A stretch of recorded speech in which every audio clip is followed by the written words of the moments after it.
गरीब साध साध सब नेक हैं, आप अपनी ठोरे, जो सतलोक ले जाएंगे वो साधु कोई और।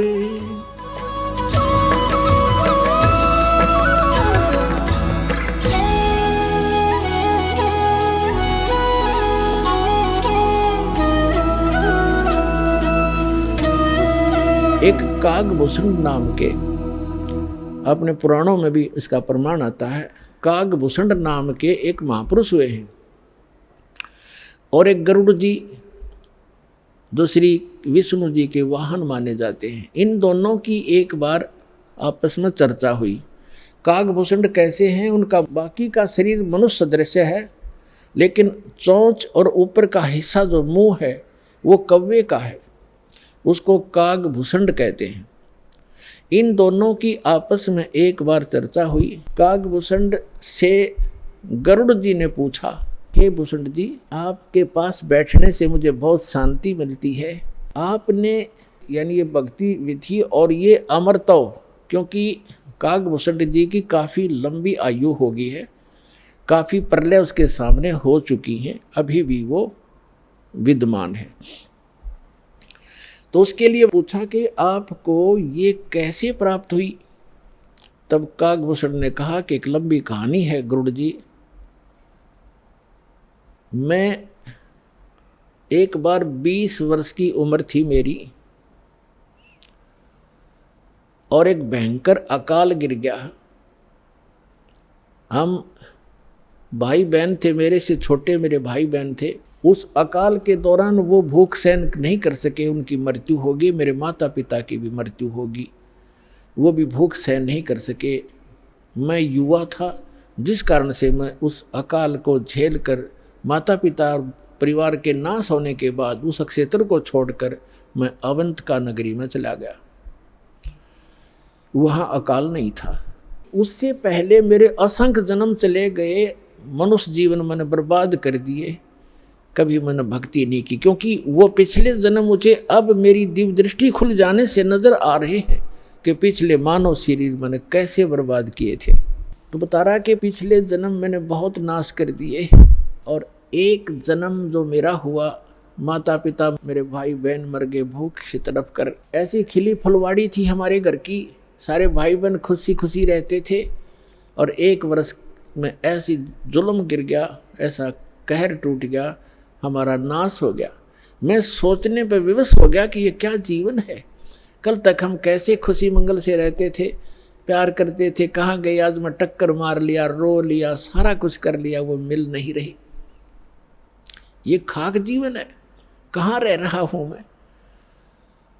ऐसे करते करते एक मंदिर के अंदर एक पंडित जी, भगवान शिव का पुजारी था, मैं वहाँ चला गया।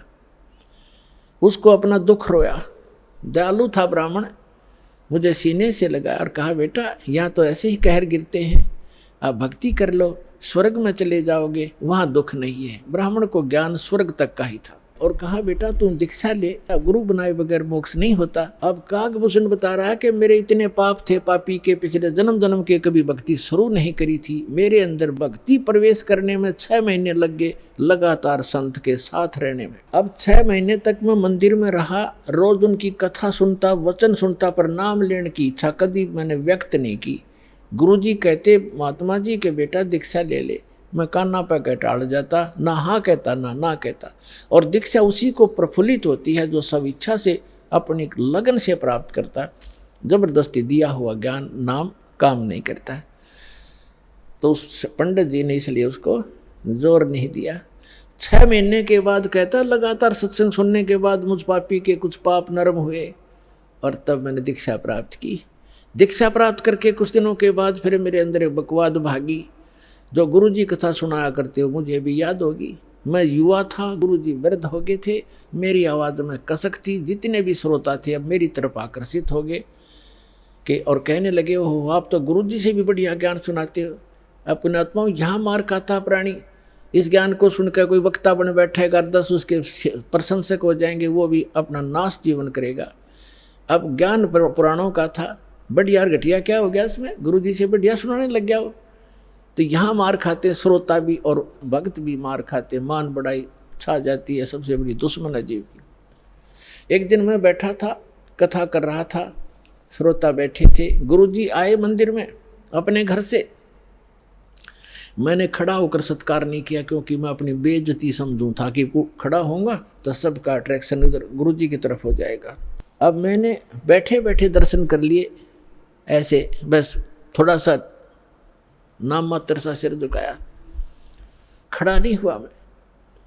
अब गुरुजी तो आए थे अपना लगे पूजा पाठ करने मंदिर में, एक कोने में बैठकर आकाशवाणी हुई मंदिर में, कह रहे दुष्ट तूने अपने गुरु का अनादर किया है, तुझे 1 लाख वर्ष के लिए नरक में डालता हूं। भगवान शिव की आकाशवाणी हुई, क्योंकि ब्राह्मण शिव का पुजारी था। अब वो आकाशवाणी सुन ली गुरुजी ने, उसने कहा अरे बेटा भूषण, उसका नाम कुछ और था उस समय, बेटा भगवान क्यों नाराज हो गया तेरे से। गुरुजी ने नहीं ध्यान दिया कि इसने मेरा आदर किया या अनादर किया। संत के विषय में एक वाणी कही है गरीबदास साहिब जी ने कि आदर अनादर करो क्यों ना कोई, मम संत शरण जगत जान छोई। अब संत ये नहीं देखते आदर अनादर को, लेकिन शिष्य को हानि घनी हो जाती है जो आदर नहीं करता, नियमित नहीं रहता। तो उस गुरु ने पूछा बेटा क्या गलती करती, भगवान आपसे क्यों रुष्ट हो गए, अक्षमा याचना कर, दयालु है भगवान, माफ कर देंगे तेरे को। और खुद भी अर्ज की, हे भगवान बच्चा है आपका, गलती होगी, बालक है, क्षमा करो।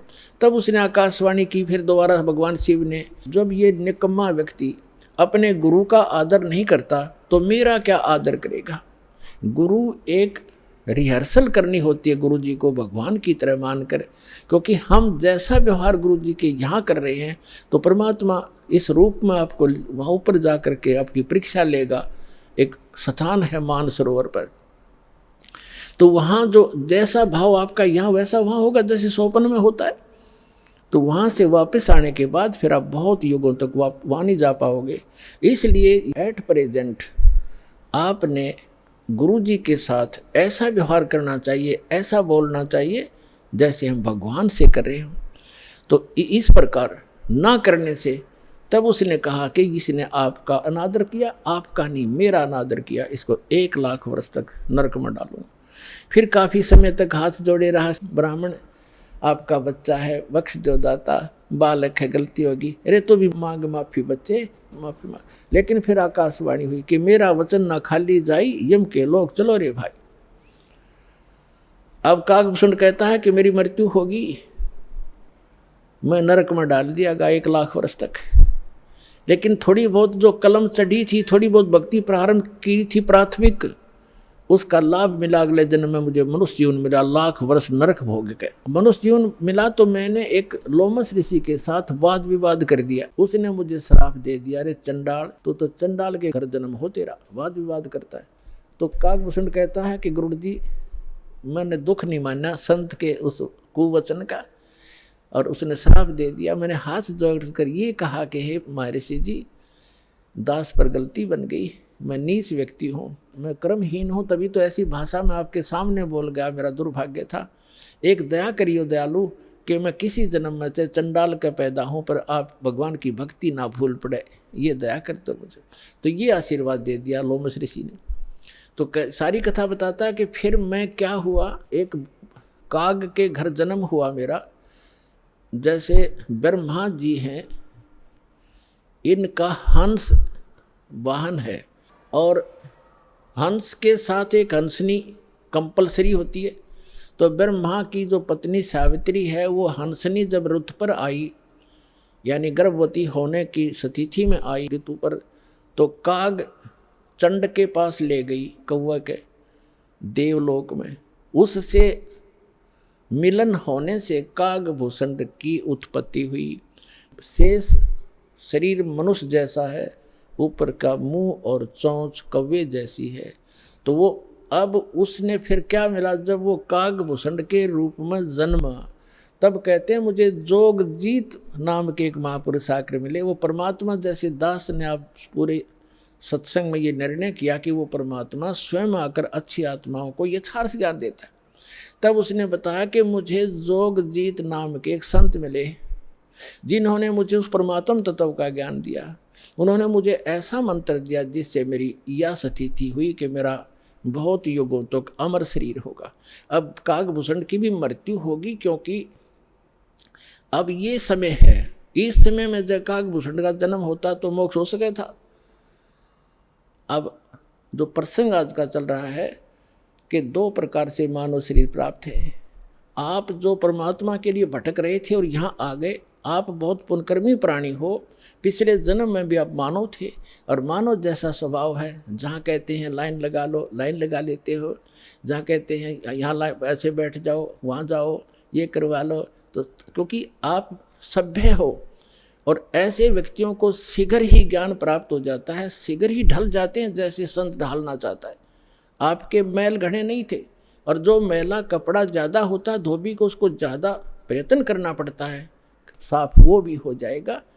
तो इस प्रकार स्थिति है। जो दूसरी टाइप के व्यक्ति हैं उनके ऊपर भी रजा होगी, क्योंकि जगह जगह भगवान की चर्चा चल रही है, टीवी चल रहे हैं।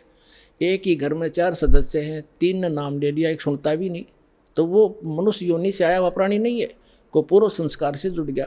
लेकिन धीरे धीरे जब सारे परिवार लग रहा है, परमात्मा की वाणी चलती है, उस पर उस वाणी का भी असर होगा, और आज पूरा विश्व परमात्मा के चरणों में एक बार आएगा और सबका कल्याण होगा, चाहे किसी प्रकार जन्म हुआ हो। बोलो सतगुरुदेव।